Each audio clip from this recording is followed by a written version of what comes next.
నమస్తే ఓటెన్ టీవీకి స్వాగతం. తిరువూరు పోలీస్ స్టేషన్ పరిధిలో గట్టి సంకల్పం. డ్రగ్స్ అనే మహమ్మారిని పూర్తిగా నిర్మూలించాలి. గంజా వలన ఒక్క కుటుంబం కూడా నాశనం కాకూడదు. మండే ఎండను కూడా లెక్క చేయకుండా ప్రజల భవిష్యత్తు కోసం, యువత భద్రత కోసం డ్రగ్స్ కు నో, గంజాకు నో అంటూ అవగాహన కల్పిస్తున్న పోలీసులు.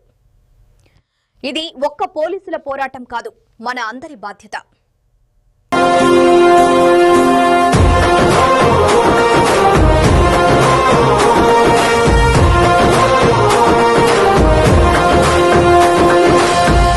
గడపన పొద్దునువై వెలుగులు పంచుతావో, ఆకలి కడుపుకు మెతుకునువై ఆకలి తీర్చుతావో, పోరాటాల చెండనువై సమరం నడుపుతావో, సాయం అంటే ఆ క్షణమే అమ్మై కదులుతావో, బిగిసిన పిడికిలిన